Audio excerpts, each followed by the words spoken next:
So I'm super delighted to have Dr. David Stewart with us here tonight, and thank the rest of you for joining us as well. But how are you doing tonight, David? Doing very well, thank you. You're familiar with the National Institute or the National Library of Medicine, correct? Yeah, I've heard of it. I'm not very familiar with it. Okay, well, anyone can go to PubMed.gov and you can type in essential oils and see with your own eyes. Last time I did that was a few days ago, and there were 11,388 studies and published reports of the effectiveness of essential oils on, a variety of means. If you look for just essential oils and cancer, there's 486 published reports of their effectiveness. So, yeah. I mean, it's so funny. They want us to believe, there's no evidence that this works, besides our own personal experience and, people that you get to reach out to on a daily basis. But the so-called experts actually do know. So next time, doctors try to scare you away and tell you that there is no evidence, you might want to remind them to go to their library, the end-all, be-all of medical information. That's great. The oils are really very amazing because everybody knows that we have a physical body because you can touch it and you can feel it. You've got fingers and toes and a head, and that's not debatable. But what a lot of people don't realize that we also have an electromagnetic field, which is not visible to our physical eyes, but is just as real. Yes. And doctors actually know that, and they take advantage of it by measuring your EKG or an EEG, your electrical fields for your heart or your brain. But the oils actually work in both realms. They work in the physical realm and the electromagnetic realm. And that's part of their special abilities, which is not available through any pharmaceutical drugs. They're just chemical, physical things. But the thing is, we all believe from the book of Genesis that we're created in God's image, and yet we're not perfect. Why aren't we manifesting the perfection that should be there? And there are spiritual reasons for that. But what happens is if we become physically ill, it's usually first reflected in our electromagnetic field. And there are people that are sensitive to see that and sense that field, and they can actually see a sickness coming on before it manifests in the physical body. Yes. And what the oils do is they not only administer physically at cellular levels throughout our bodies, but they also interact with the electromagnetic field. In fact, the raindrop technique that we teach, where it got its name, is the oils are dropped from about 6 inches above your spine onto your back, going through your electromagnetic field, which extends a few inches from your body, before it gets to your physical body. And the oils will begin to administer their therapy at that level before they do their healing at the physical level. And that's one reason why oils are able to accomplish things that regular physical medicines can't do. And so the oils are working in a way totally different than any pharmaceutical, because they work on both the electromagnetic level and the physical. Let me ask you this. There's a question on the chat for you. It reads, my daughter has been struggling with a very enlarged foot with severe swelling. Just had an MRI, and there's no fracture, but the swelling of her foot is twice its size and very hard on top of her foot. She's had this foot thing for 10 years. Any suggestions for oils? Well, let's see. Do I understand it's just only on one foot? And is it fluid retention, or is it some other kind of swelling? That was all the information given. But if you're still listening and in the text chat, please feel free to share more information about it.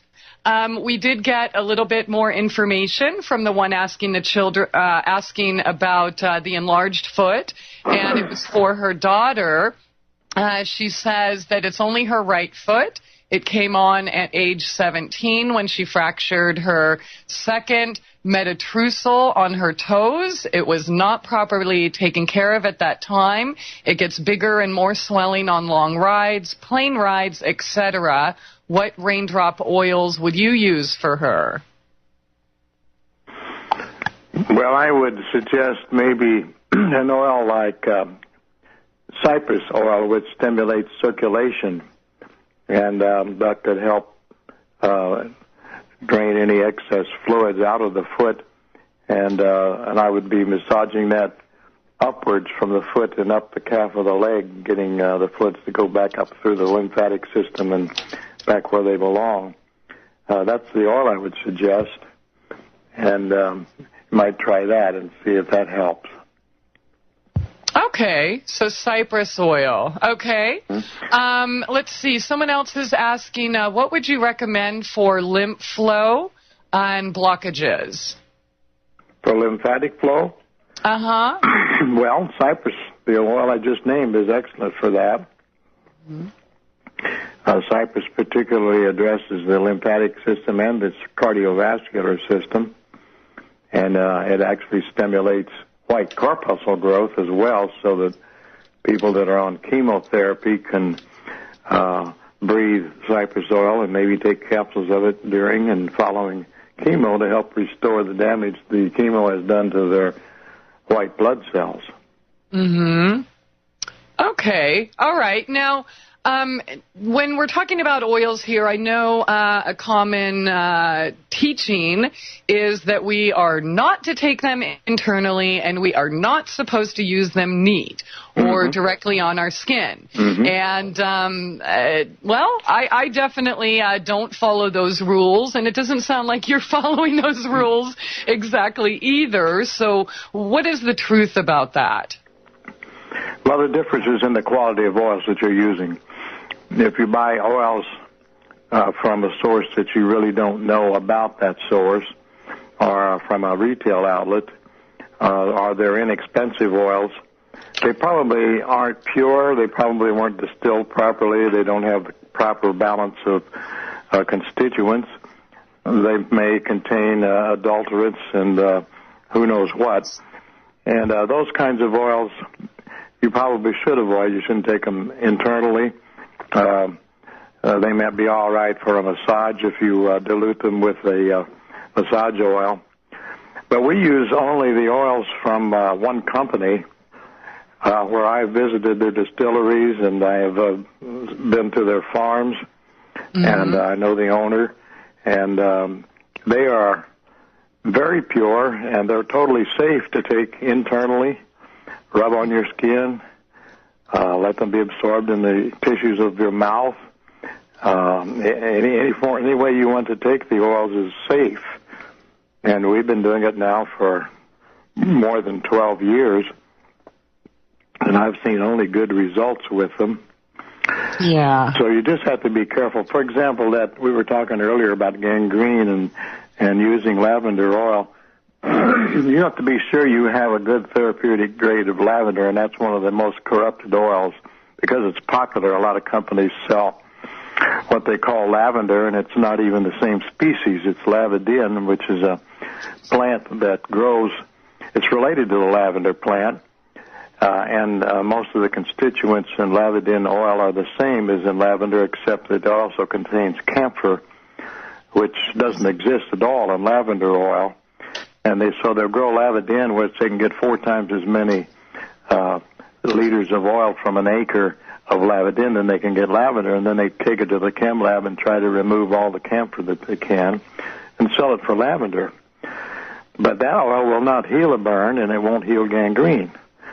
So you just got to be careful you got the right brand that you know is pure. Otherwise, you won't get the results I'm talking about. Absolutely. I've definitely experienced that myself. And while the, chemical copycats might smell good and be good for massage, like you're saying, they're definitely not going to work you're not going to experience the same things that we've been talking about here tonight. Mm-hmm. And I have also experienced when I first got started in essential oils and, didn't really know what brands, which now I use multiple brands for different oils. But back then I had spilt some in my kitchen, and literally just a couple drops went flying and 8 holes in my juicer. No kidding. You don't want to put that on your skin. No, you definitely don't. So I think I have a bath story with a similar situation where I put him in the bath and then I had all these red marks and, ended up with some welts on my body as well. So, there is a huge difference. So make sure you trust where you get the oils, and if you have the opportunity, like myself or Dr. David Stewart here, to actually meet the farmers and go to the farms and the distilleries. Of course, that's always first choice.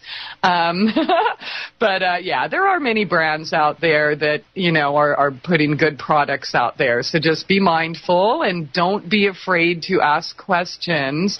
Now, David, somebody's asking on the text chat about high blood pressure. Mm-hmm. What kind of oils would you recommend for high blood pressure?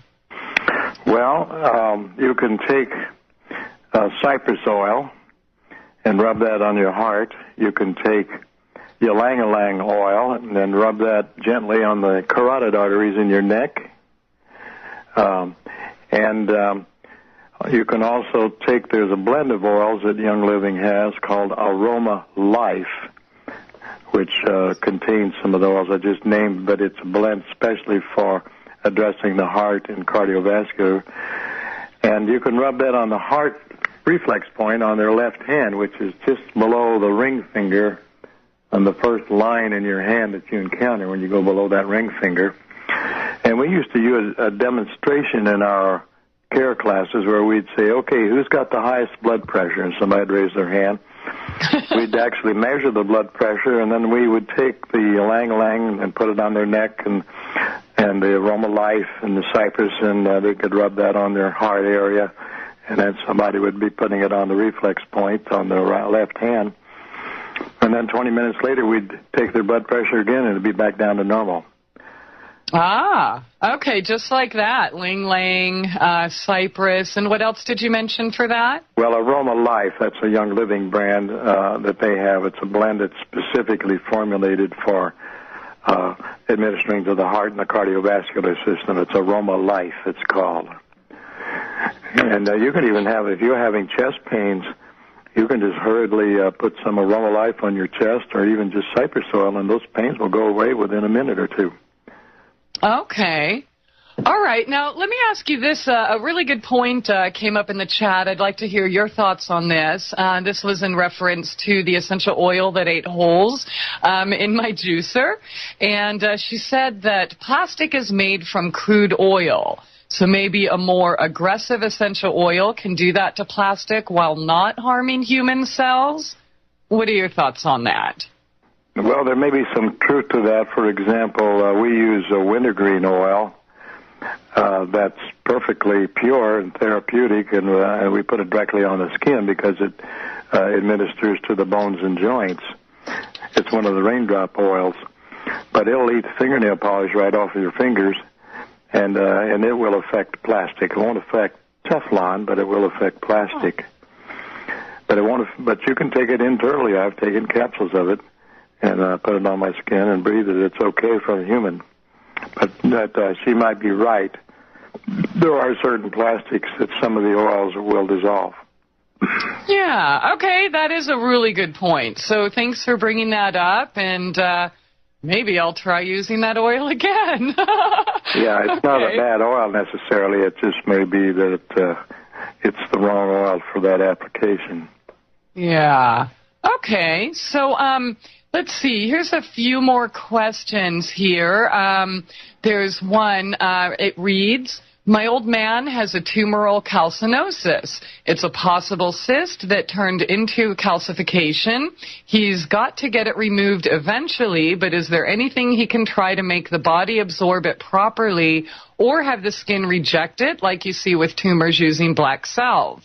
Well, I can say two things. If it's a calcification,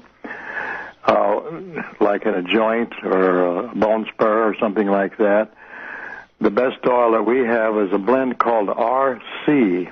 That's capital R, capital C. It's really intended for respiratory congestion, but it has the property of being able to dissolve bone spurs and calcification.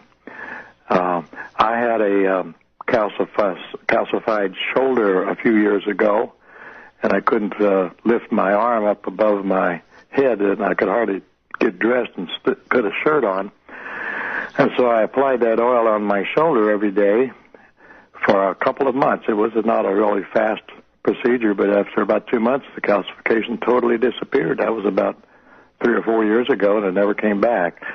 And so I solved that one with the RC oil. Now, if it's a cyst, the oil for that is balsam fir, and you just rub that in the area of the cyst, and it should go away. I had a friend of mine that had a cyst that was on her throat. It was quite visible, and she didn't like the appearance of it or the feeling of it. And she'd had it surgically removed, but 6 or 8 months later it would come back. So she asked me about it, and I said, well, put balsam fir on it. And she did, and within a week the cyst disappeared, and it never came back. Excellent. Okay, that is really good to know. Thanks so much for answering that. There's a few more. The questions are lining up here. So the next one, Dr. Stewart, is what oils to use for memory loss due to heart surgery? Well, the oils that seem to work best for memory are cedarwood oil. I'd start with that. And cedarwood is a natural oil that's found in the wood of the cedar tree, and if you have a piece of cedarwood, you can smell it. If you have a cedar chest at home, you can smell the oil. That's what fragrance is. And that has the property of getting all the neurons in your brain connected and working, and it's very good for mental clarity. And I think it's interesting that King Solomon, who we regard as the wisest king of the Bible, built his palace and his temple out of cedarwood, so that he would be breathing that fragrance 24 hours a day. And that probably had something to do with why he could think so clearly and be so wise. So that would be the number one that I would recommend, is cedarwood oil. And there are probably others. And what do you think about rosemary? A blend of oils that our company sells called Brain Power. Oh?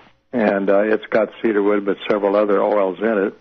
Another oil that's really good for mental retention and concentration is peppermint oil, just breathing it. Mm-hmm. Lemon oil has the same property. They have found out that if they have a room full of accountants doing tedious calculations and arithmetic, if they diffuse lemon oil in the room, they will make very significantly fewer mistakes. And they also have done tests on students in classrooms where they give a group of students will divide them into 2 parts, and in one room they will diffuse peppermint oil, and in the other room they won't. And the students in the room with peppermint oil will get 25% higher scores. Yeah. Okay. All right. Now, let me see. Here's another question. I have muscle tension dysphonia and have had over 25 years. Is there any oil that would help with that? Did you say muscle tension dysphonia? That's what I'm reading here. Okay, I guess I'm not sure what that is.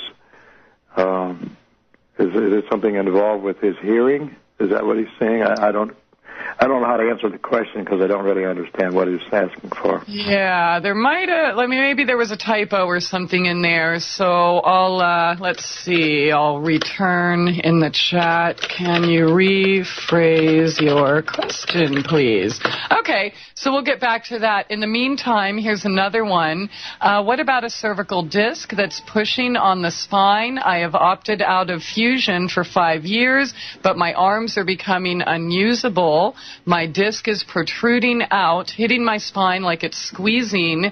So if there's anything you could recommend. But I hear the music, so we got to take a short little break, but we will be right back to answer those questions and everything else we have here. So hang on, everyone.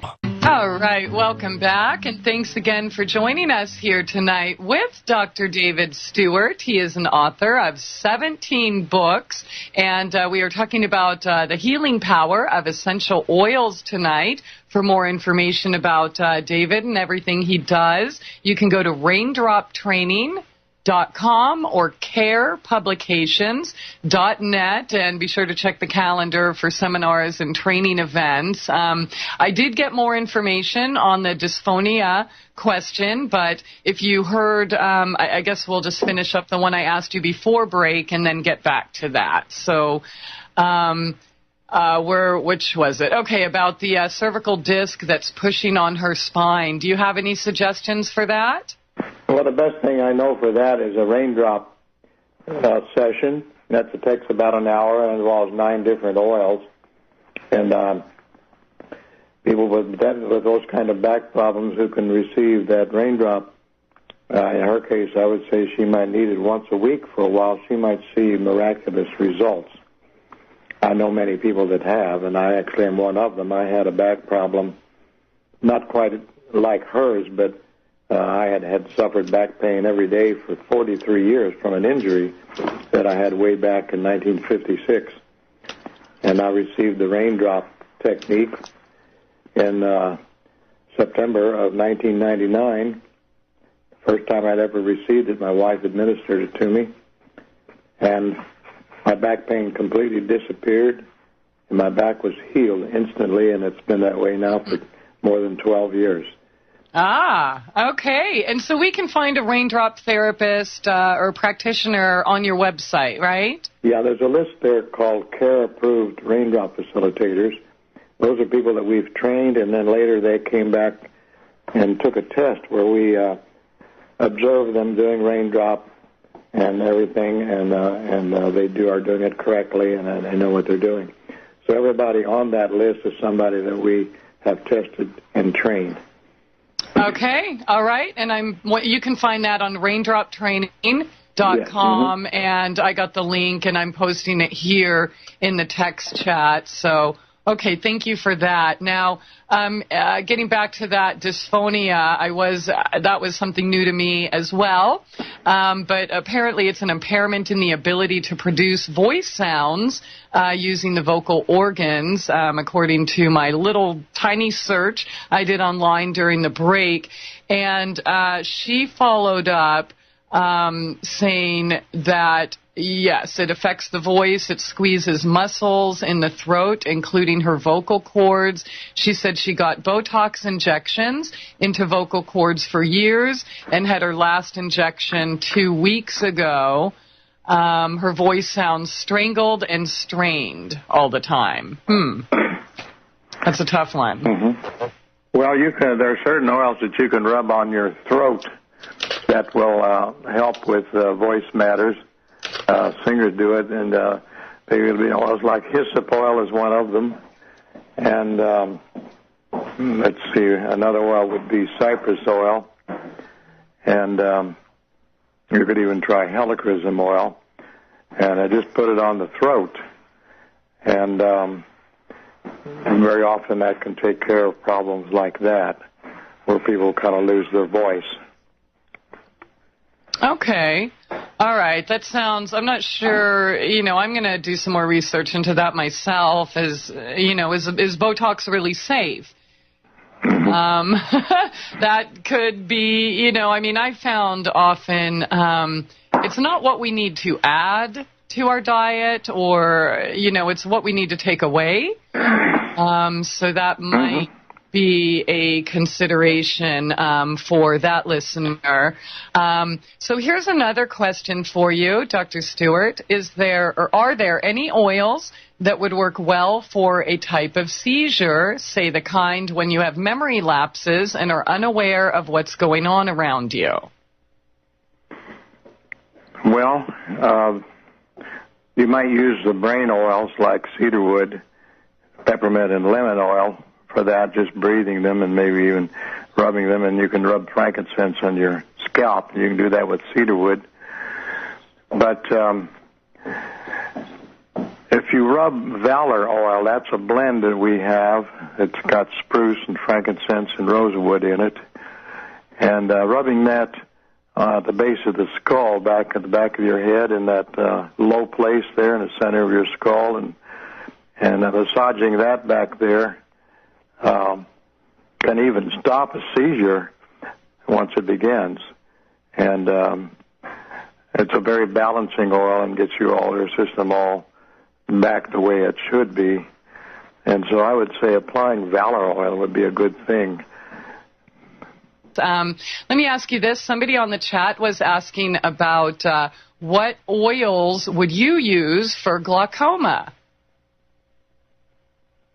Well, I'm afraid I can't really offer any helpful advice on that. I know if people have taken frankincense and rubbed it around their eyes. You don't want to put it in your eyes, on the eyebrows above and on the sides, and done that daily and had tremendous improvement in their vision. Now, I don't know if glaucoma was one of the things that was treated that way, but many people have testified to eye improvements.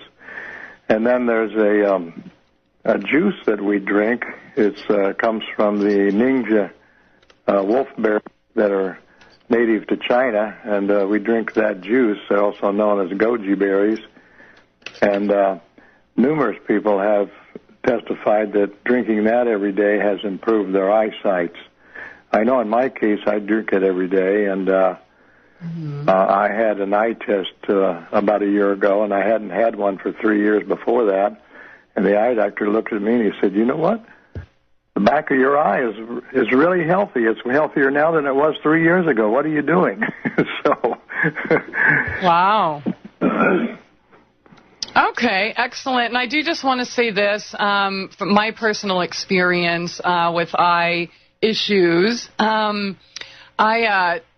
during my illness, I don't want to bore you with all the gory details, but I ended up losing my eyesight and such, and I found Modifilan, the main ingredient being Frankincense, which is a brown seaweed. I found later, of course, once again, getting back to the National Library of Medicine, which you can find at pubmed.gov, there's 1,025 published reports of its effectiveness, but the combination of that and carrot juice, fresh carrot juice that you juice yourself every single day, got my eyesight back 100%, including a woman I was blessed to help with pancreatic cancer, who had also, she had been suffering from that for 5 years and was wearing glasses for something like 25 years, and she completely regained her sight as well.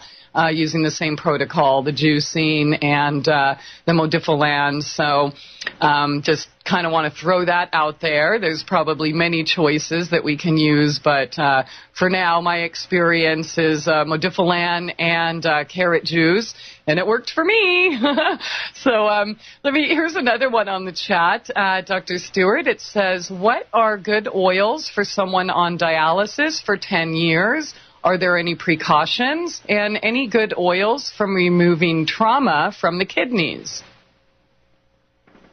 Well, there is an oil that we have available to us. It's called Trauma Life, and it's a blend of several oils, which which is even used by medics in an emergency situation where you have a person that they are in danger of going into shock, and they're lying on the side of the highway, and you can apply that oil and prevent them from going into shock. It's called Trauma Life. It's an emotional oil that helps to relieve the emotions of the trauma. And, of course, if the emotions are not relieved, they will lead to physical maladies. And so there is that one oil that I know of especially for relieving trauma. As far as trauma to the kidneys and dialysis, I'm just now getting a little bit into that because I have a good friend that's had kidney failure a month ago, and she's now on dialysis, and she uses oils. I don't know what she's using, but I know there's some herbal remedies that we have. There's one that our company sells called K&B, which stands for kidney and bladder. And it's an herbal tincture. I'm not sure what herbs are in it. There's some oils in it. But that's really not a subject that I am very knowledgeable on, so I can't say much about it. Okay, I'll just throw a few out here that are really good for your kidneys, and they're probably growing in your front yard right now. Dandelions, red clover, milk thistle, and nettles. Of course, once again, there's many more, but those come to mind right away. So let me ask you this. Let's say you were in a situation where you had an infection, let's say tetanus or any type of blood infection. What would you choose to use as an antibiotic?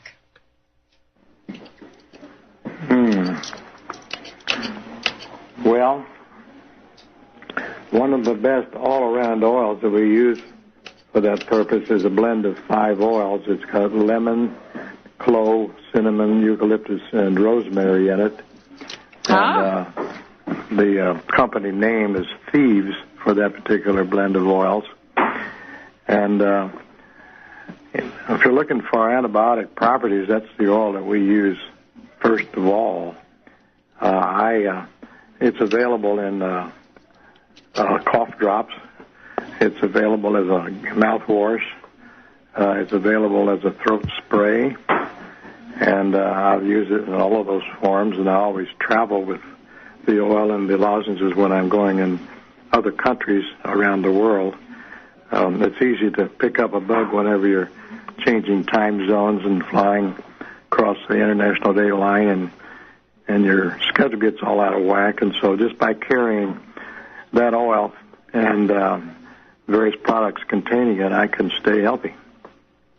Okay. I think those are all excellent oils, but I would like to share with you a recent situation that I encountered, Dr. Stewart. I was out of town and got bit by a dog. Anyways, I ended up with lacerated tendons and ligaments, and my wrist was totally out of commission, but I had a 2-day drive home, Dr. Stewart, so I wasn't... I was dealing with pain, so I just had to focus on getting home safely and didn't tend to myself as I would have at home. So by the time I got home, I put some oils on the external infection, but I ended up being infected internally.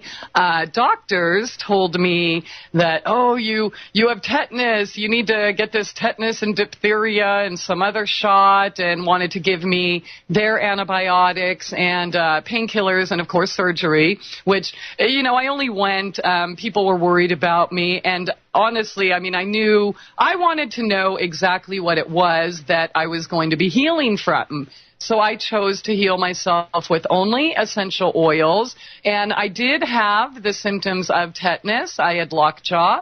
My spine was, I don't even know how to describe it, but immense pain. I had trouble even going to the bathroom myself, headaches, dizziness, lightheadedness, and, passing out type situation. So I was in bed for several days, and I decided, why don't I put some oregano oil with some coconut oil in these capsules I have? So I chose to use oregano oil as my antibiotic of choice, which I took for maybe 4 days, 3 capsules a day, 2 to 3 drops in each capsule, and the tetanus symptoms were gone in 2 days.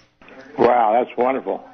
Yeah, and that literally just happened. I'm still healing, so I've been making little update videos and kind of letting people know what I have chosen to do. And as far as the external wound, it's looking absolutely amazing. And I've used only essential oils, also a couple times washing it out with just, H2O2 peroxide. So other than that, I used 100% essential oils, and I was out of bed, all symptoms gone in, literally 2 days. So if you are looking for natural antibiotics, in addition to what you recommended, those are all excellent oils. I happen to really love oregano oil for that as well. So thank you for reminding me about oregano, because that is one of the most antimicrobial oils in the world, and it's cousin, which is thyme oil, which is chemically very similar. Yes. Is a little milder, but it has many of the same properties. And thyme will even cure anthrax. Could that ever be a problem? They also, there's studies or discussions going on about thyme's anti-cancer properties as well. So, you know, I hope that the listeners tonight maybe took some notes and all of the oils and everything you've recommended and are definitely looking into your work, Dr. Stewart, because you really are kind of on the front lines, in my opinion, teaching people about the benefits of essential oils. So in our few remaining minutes, I want to make sure we have time to talk about the Center for Aromatherapy and Research and Education, raindroptraining.com. So what do we have going on there, and how can we get involved? Let's say we want to participate in the Raindrop training. Well, we have 65 teachers in our faculty. They're all well-trained, and they're good teachers, and we, among the 60 of us, we offer 150 to 200 seminars every year. So there isn't a week in the year that one of our teachers isn't offering a seminar somewhere, sometimes as many as 7 and 8 seminars in the same week scattered throughout the country. And so just check the calendar. Go to raindroptraining.com. I'm so sorry we have to close. This was so fascinating and fun being with you here again, Dr. David Stewart. Thank you for your time, for sharing that and your wisdom with us. And thank you all for being here tonight. Abundant blessings and love to you all. We will see you tomorrow night with Tobias Lars here on SoulJourneysRadio.com.